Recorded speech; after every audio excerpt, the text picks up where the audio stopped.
Le cycle prospectif métropolitain est une démarche qu'on a souhaité engager avec la métropole et aussi avec l'État dans le cadre du pacte État-Métropole, parce qu'il nous a semblé que imaginer, travailler, échanger sur un projet d'agglomération à 2040 nécessitait par ailleurs de mettre en place un cycle de prospective métropolitaine.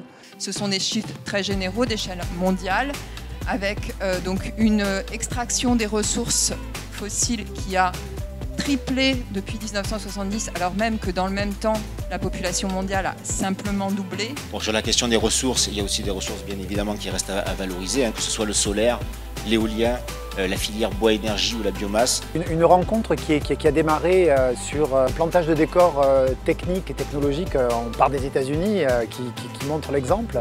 Et après, je dirais une humilité quand on voit l'atterrissage, je dirais, de toute cette science. Et on retourne finalement à la fin sur les fondamentaux qui sont préserver les ressources agricoles, revenir sur des circuits courts. Il y a énormément de créativité, d'inventivité, d'innovation qui est à l'œuvre. Tout le monde phosphore actuellement pour trouver des solutions. S'il y a quelques certitudes, c'est qu'on est en train de faire des bêtises et qu'on en a fait pendant longtemps et qu'il ne faut pas continuer de le faire. Tout le reste est incertitude. Quand on parle de ressources énergétiques distribuées, on parle de plusieurs choses. On parle du solaire, on travaillait sur la proposition de valeur du solaire, quels sont les coûts du solaire. Donc il y a vraiment un problème aussi dans cette période de transition de trouver un moyen de stocker cette énergie. Ce qu'il faudra faire aussi, c'est repenser un peu le business model des véhicules électriques et commencer à combiner voiture et énergie. On a instauré un véritable dialogue pour faire comprendre qu'on a une obligation de résultat pour un peu changer nos comportements. C'est des sujets de réconciliation des territoires. C'est réconcilier les territoires et admettre qu'il y a une création de valeur dans les territoires ruraux. Sur la métropole, quand on sort d'une ville, on est tout de suite dans une forêt, on est tout de suite sur des surfaces agricoles. Toutes les ombrières des supermarchés de la métropole ne suffiront pas, je ne pense pas, à produire l'énergie renouvelable, parce que c'est surtout, à mon avis, le photovoltaïque qui va primer sur le développement de la métropole. Effectivement, on a besoin de ces services écosystémiques, on a besoin de la biodiversité.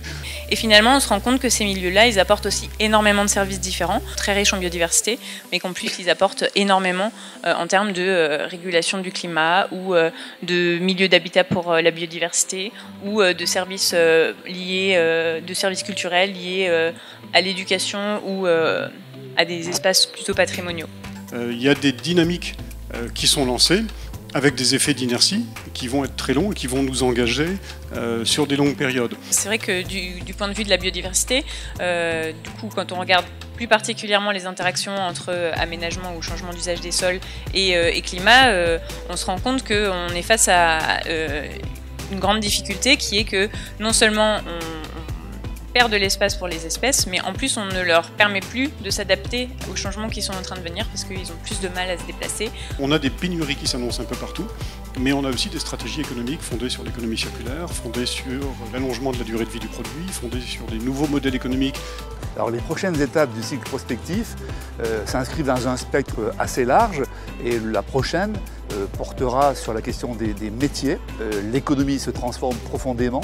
Ces grosses évolutions vont nécessairement impacter le monde du travail, la formation, le parcours professionnel, y compris le statut du salarié.